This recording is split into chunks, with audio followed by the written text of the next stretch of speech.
The Celtics Talk podcast is presented by 24autogroup.com, 11 locations across New England.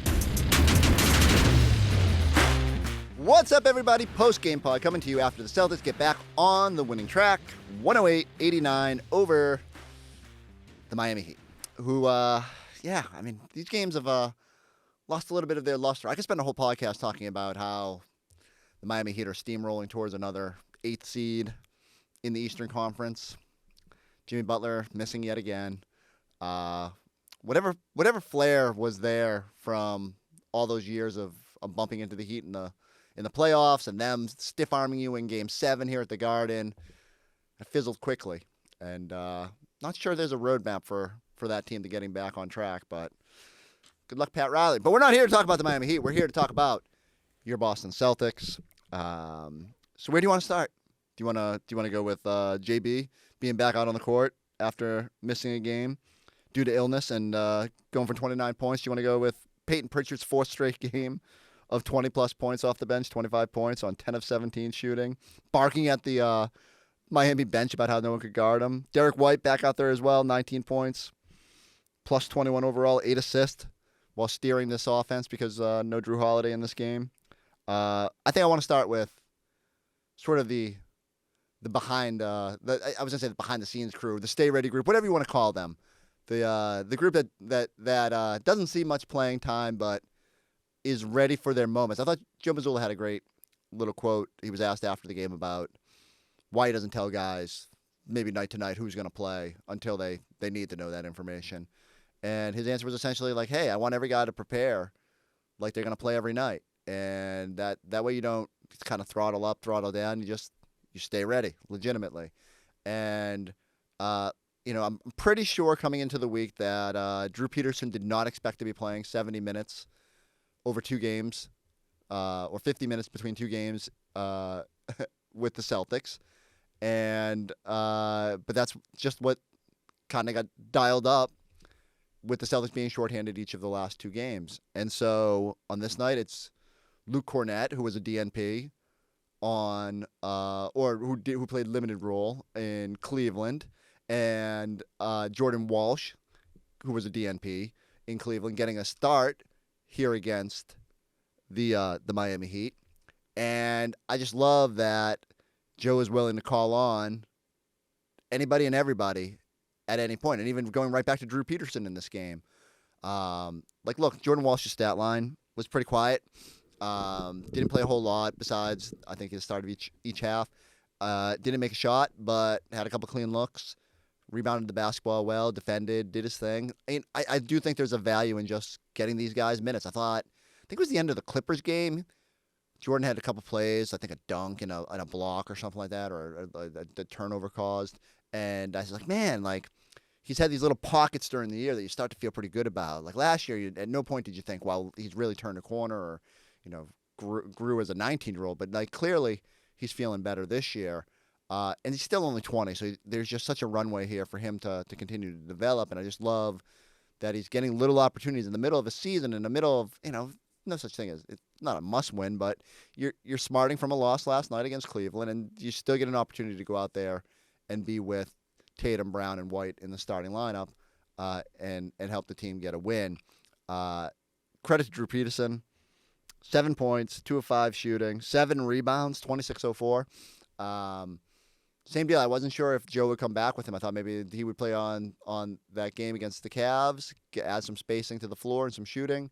But clearly his ability to play both ends and hold up defensively gave Joe the confidence to throw him back out there. And especially on a night where you don't have Sam Hauser, one of 4 guys you're missing with no Sam, no Drew, no Allen, no KP.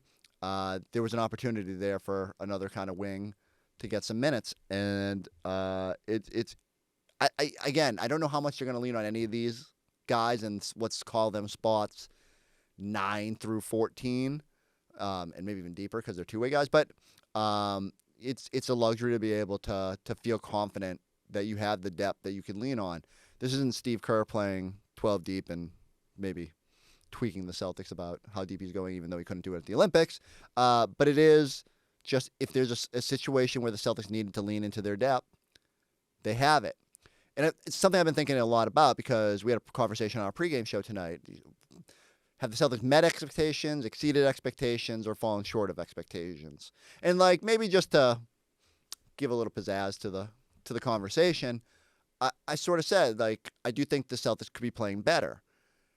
16-4 coming into tonight was a perfectly fine record through the quarter mark of the season, but I didn't think the Celtics had brought it defensively to the level that we know they're capable of. Individual players have struggled at times. Drew Holiday had one of his worst games in Cleveland. Hasn't had the offensive season that he had a year ago. I'm not overly concerned about it. But, just the fact of the matter is, like, guys like him and even Sam Hauser have not played to the level we saw last season. So as good as Payton Pritchard has been, which has kind of masked some of those deficiencies, Boston's bench play overall hasn't been to the level it was. There's been a huge disparity between the Jason Tatum minutes and when Jason Tatum is on the bench. The something that was pretty much a pattern before last season of Tatum being up near plus 12, plus 14 net rating on the court, and then the team diving to negative when he's off, has reemerged. And so despite all the success, despite the little pockets of when it's looked brilliant, I felt like the team had another level to go to. And some of that just comes down to everybody playing a little bit better and getting better play from the bench. And then a night like this, you go out there and the Celtics hold the Miami Heat, depleted as they were themselves, to 89 points. Luke Kornet gets 6 blocks. It was not a very pretty game. The Celtics in particular were pretty sloppy, and they will not be hanging this one in the Louvre. But I do believe that a little reminder of like how good they can be defensively, how they were undeterred by a Miami Heat team that has leaned into defense when it's won this season. And, Bam was a non-factor. Tyler Hero, they were not afraid to go at him. And it was just a little imposing of your will by this Celtics team to go that deep into the bench and show off all the pieces. It also made me think because Brad Stevens, after they acquired Derek White, we did this interview and talking about the deals that day, and I think that was the day they reacquired Tice too, right? And I said to Brad, I said, I think they had an open roster spot at that point. I said, are you going to fill that? And he said, we're always looking because we need young talent to supplement this core. And he actually pointed out Miami and said, we got to start being like Miami in terms of developing young guys, either using the two-way slots or finding gems that slipped through the cracks. How appropriate that Drew Peterson was in that pipeline and now finds himself in Boston with a chance to emerge. That the Celtics have found Sam Hauser undrafted and brought him along through the two-way to scoop up Neemias Queta from Sacramento and put him on the two-way, develop him, get him onto the parent roster for the championship run. The Celtics have started to maximize that avenue of player development, and nights like this, it's bore fruit, and that's a credit to the organization for understanding that.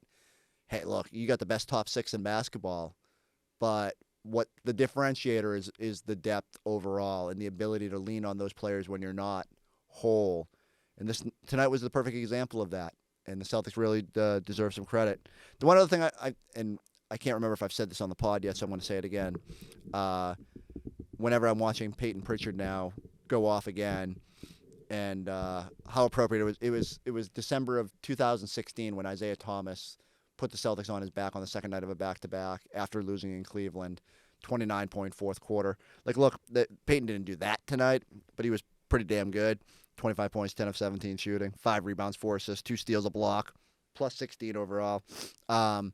He's been awesome.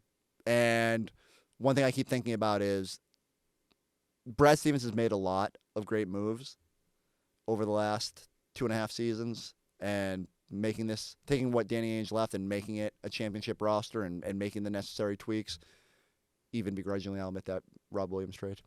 But not trading Payton Pritchard.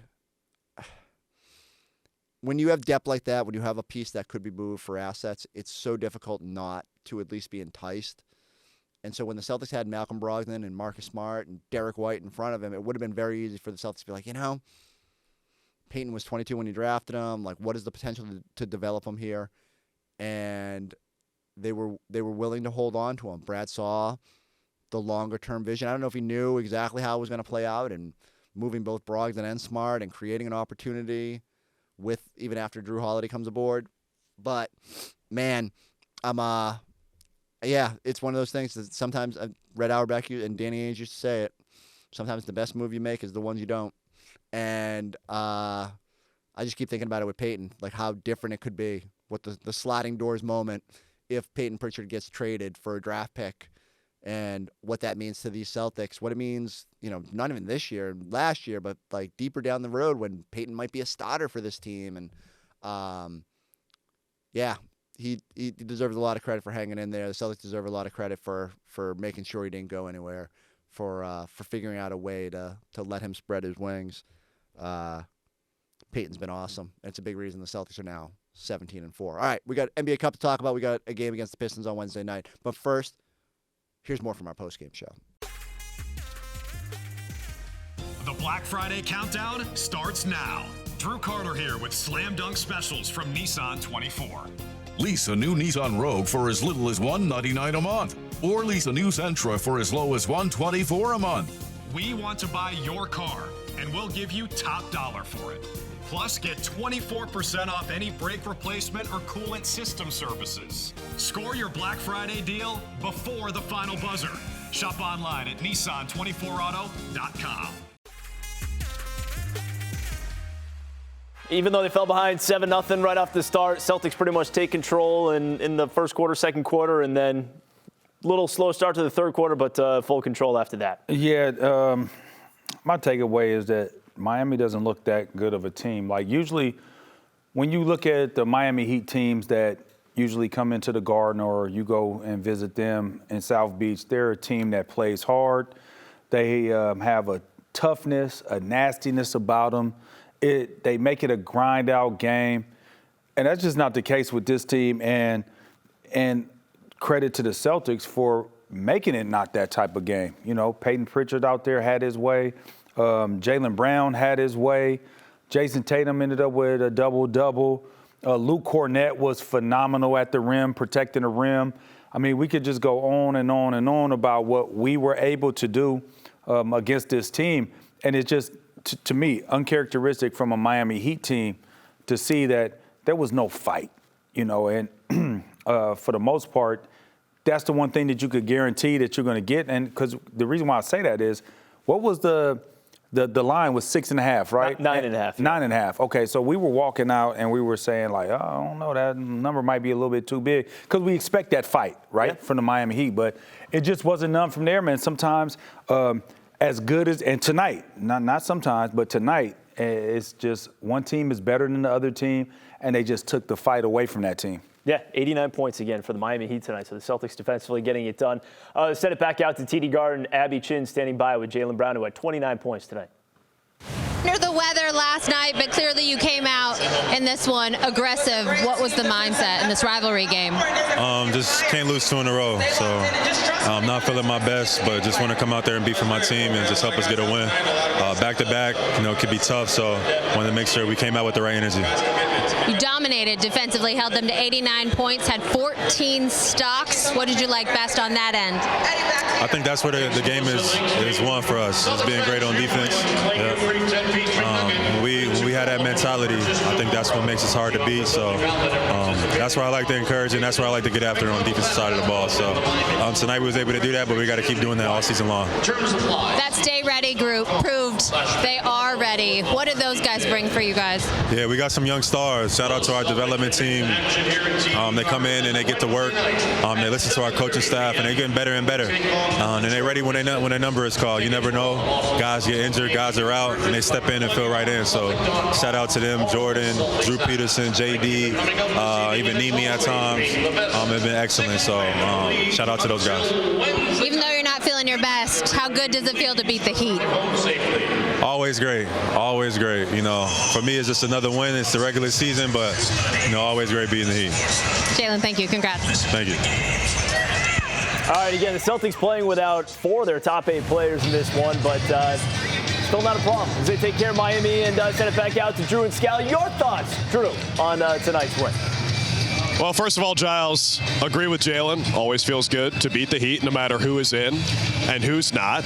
But speaking of the guys who are out, Scal, I mean, I think you and I were both a little surprised yesterday when Al and KP both played on the first leg of a back-to-back, something that didn't happen at all last year. They always alternated those back-to-backs. And guess what? Joe Mazzulla knows what he's doing because Luke Kornet dominated this matchup. Yeah, I thought Keita and Kornet were a presence, and it lines up with the best defense we played all year. Now, did Miami Heat have the horses? No, they were shorthanded, whatever you want to say. And I loved our rim protection. We've talked about that all year, points in the paint. But today, we were spectacular in that area, and give all the credit to Luke and Nimi for doing it. So that's a big part of this game. You know, you could talk about the Payton Pritchard getting buckets, Derek White in the fourth quarter. At times, Jaylen Brown just dominating, getting to the free throw line. All that is all how you win games. But today, the really impressive part, was I thought the big presence in the paint. Yeah, points in the paint. Miami goes 19 for 46 shooting in the paint. Anytime you're sub 50%, let alone like sub 40%, that is, outrageous. So that's really been the biggest issue of concern for the Celtics, I think, through the first 20 games of the year is protecting the basket. You're playing a team with Bam Adebayo. Like, he's one of the best centers in the league. To do that is really impressive, let alone without your top 2 centers on the depth chart.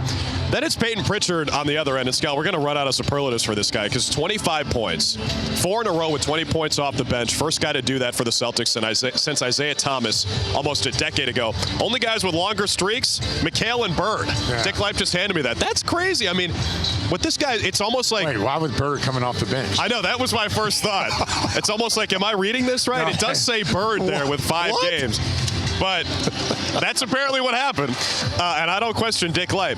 Payton Pritchard is improving like at the same rate that Neemias Queta was improving at the start of the year. The difference is Nimi never played before. No, this is different, Drew. His confidence, his ability to go left, his finishing package, right? Like you would see him, we're used to seeing him go right, power dribble layup. Now he's going left. Now he's early gathering. Now he's high gathering. So he's doing more. So it's just, when I look at Payton Pritchard, he's just bringing more to the table. And I don't look at it like, oh, he's improving. I look at it, his confidence is at an all-time high. A guy who thinks he's probably the best player on the floor in every game he plays, his confidence is even going up. He just looks so much more comfortable out there. And if you want any idea of how confident Payton Pritchard is right now, Eric Spoelstra might be the single most respected coach in the NBA. Talking that smack. Payton Pritchard is giving him the business on this side of the floor. It's just really fun to watch. I mean, the confidence is through the roof, like Scal said. It's like the opposite of when a guy's unsure of what he's doing. Payton Pritchard knows what he's going to do, 5 steps before anybody else does. So he's amazing. The Celtics win this one big time, Giles. And I'm going to go try to figure out if Larry Bird actually came off the bench in 5 consecutive games. That's what Dick says. Gear up for more in the year of 24 at the award-winning 24 Auto Group. This is our year, and we want to celebrate it with you. That's why we've got sales and service specials, giveaway contests and prizes, and fun family events happening all year long. So tune in every 24th of the month for the latest year of 24 news and offers. With 10 convenient locations across Massachusetts and Rhode Island, and 8 top brands, we have the knack to save you more in the year of 24. Visit us in-store or online at 24autogroup.com. Payton, I know your mindset doesn't necessarily change night to night, but knowing that so many guys were out, what did you want to bring against the Heat? Just the same intensity, come out, push the pace, play hard defense, and pressure, and then offensively just being aggressive. Same mindset as always, looking for opportunities to catch and shoot, drive it, just really make the right play every time. So that's all I'm trying to do. Defensively, how did you guys hold them down? I feel like we just they like to do a lot of off-ball movements, stuff like that. So we're just physical, trying to blow up some of their actions. And, as long as we're making them hit tough contested threes and stuff like that, then we'll live with that. We think the biggest difference for you now, playing a lot of minutes with the starting guys in Cleveland, you're kind of running that 2-minute game with Jason Wade. Like, is it just any sort of difference in the way you're playing or the way you have to play off those guys?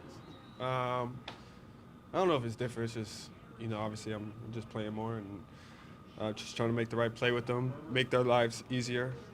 And, I think they gained trust in me to make the right play and come up clutch when we need it. And Joe was kind of talking about he doesn't love telling guys when they're going to play, when they're not going to play. Back to the days when you were kind of in the lineup. Was that an adjustment at all? Getting used to that style with him.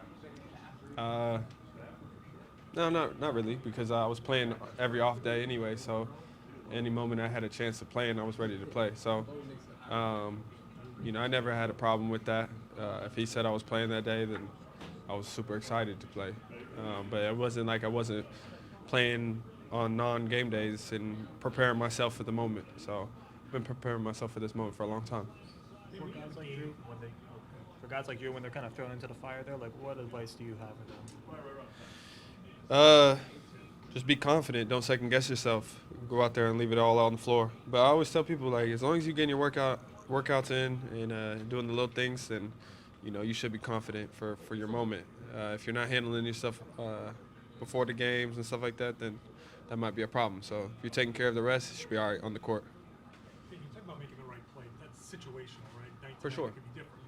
When you have it going, and when you see like another teammate that maybe doesn't have it going, do you get at any point in the game you say, okay, instead of making this pass, I'm going to take the shot because I know I got it, and maybe I'm not going to do it.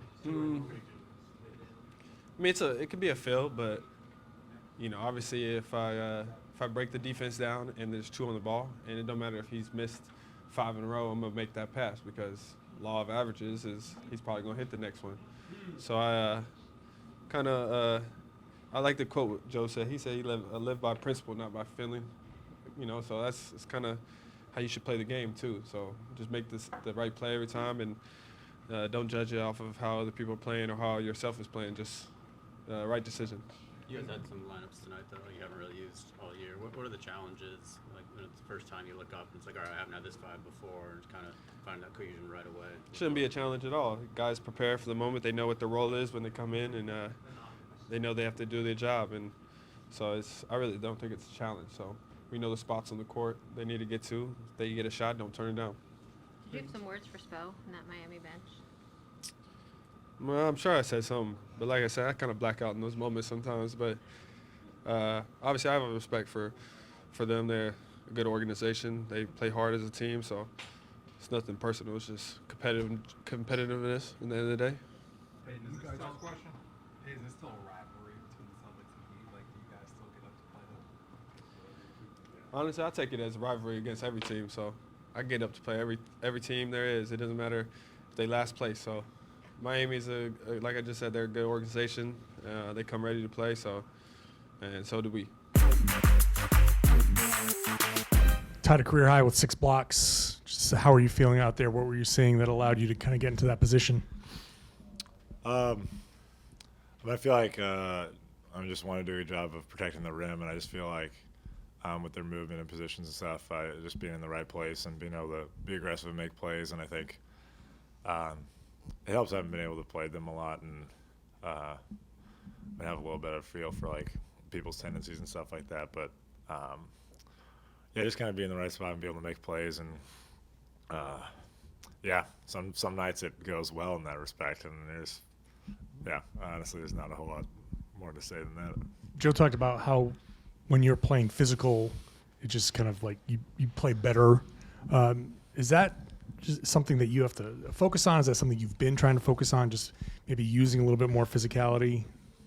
I think I really, especially since like last year, I feel like that's been a big emphasis for me just personally, and I feel like something that brings a lot for our team. And I think also to start the year, I feel like I probably wasn't aggressive enough just in kind of finding out what that line of kind of physicality and contact, especially defensively, was, where I was just playing, I think, too conservative. And like in terms of not trying to foul, and I think I was kind of overdoing it in that respect. So I think just trying to do a better job of really meeting guys and kind of seeing what that line of, physicality is. And I think I was just too conservative kind of for a lot of the early part of this year. But I feel like it kind of just starts with that, and be able to be that presence for our team is something that I think is just important. And that we just need game to game. So trying to fill that role.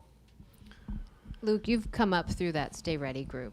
How difficult is that to actually stay ready for any moment? Like Drew experienced last night. Yeah. You know, I like to think that staying ready is a lifestyle. You know, you just live ready. I don't think that makes sense. Drew is great. I think it's just been really an identity of the team. You know, NBA season's long. I think just having that identity of just like just going out to win every single game, and that's kind of just what the standard is for us. And I feel like what it means to us to be Celtics. So you saw with Drew and Baylor today, and Jordan, and I think it's just like the expectation is just for everyone to come in and help us win, and just kind of evaluate yourself according to that standard. And it's not always the easiest thing, and some of those guys are flying from a main game to Delaware to the NBA to back, and it's just kind of having the mentality of to be in this organization. It's just all about winning, and so whatever team you're playing for that night, or whatever your kind of role and opportunity is, it's to do that. And obviously, like me and Sam obviously came up kind of in that line of things, and I feel like it's just kind of like our identity as players and as a team, and I think our front office does a great job just kind of collecting those types of guys, and our coaching staff of just establishing that as a principle for us to just go and compete, and that's kind of all that matters. Yeah, that's what I was going to ask. How does the staff achieve that with you guys?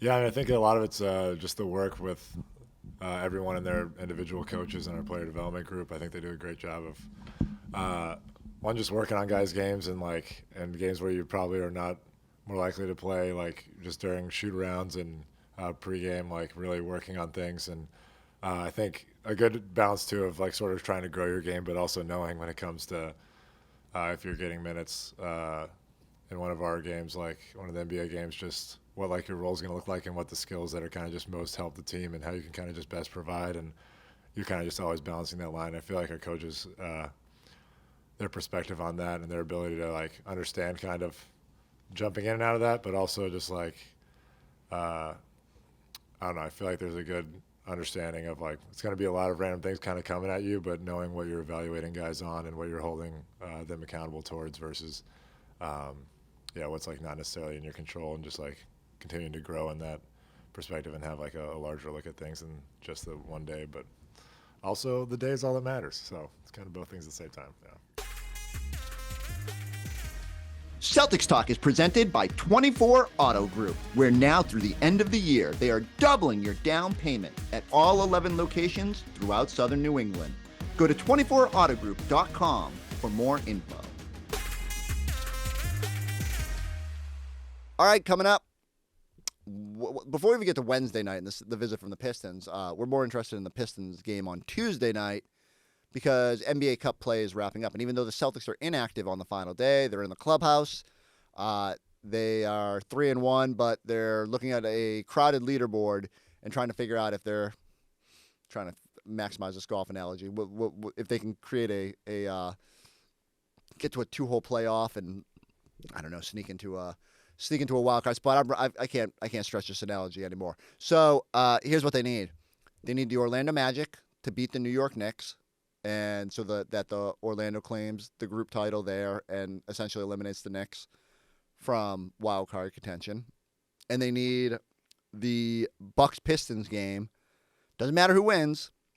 The spread just has to be more than 6, so that whoever loses, their differential gets knocked down enough that the Celtics sneak in and get that final spot, that final wild card spot, because they would be essentially tied with the loser in the 3-1 group.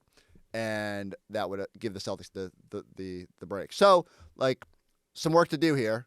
Orlando's been very good this season, but obviously no Paolo right now, and they got to go up against the Knicks team and gonna have to bring it. I think the ideal scenario for the Celtics would be Detroit expends an awful lot of energy trying to beat the Bucks to wrap up that, and not only takes some steam out of a Bucks team that's starting to play better, but maybe expend some energy before Detroit comes to Boston. I suspect that regardless of how it plays out, Cade Cunningham, Jaden Ivey, all those guys, they've been a challenge for the Celtics, a handful even when the Pistons were the lowest of the lows. So Hopefully Derek White's still feeling good. Hopefully Drew Holiday is back. The Celtics are going to need to load up defensively. Jaylen Brown maybe taking on that challenge. And it's sort of the little island here in the middle because later in the week, Friday is the visit from the Bucks. Into the weekend, Saturday, the potential emotional return to bring this conversation full circle. We keep talking about Boston point guards. Marcus Smart coming back potentially for the first time with the Memphis Grizzlies. So, as I've told you before, go like, subscribe, check out the YouTube page. Let's see how it goes with the NBA Cup. Maybe we'll have something to talk about tomorrow night, or maybe we'll just blissfully ignore everything and keep the attention on the regular season. Either way, we will be back with you after Wednesday's game against the Pistons right here on the Celtics Talk Podcast.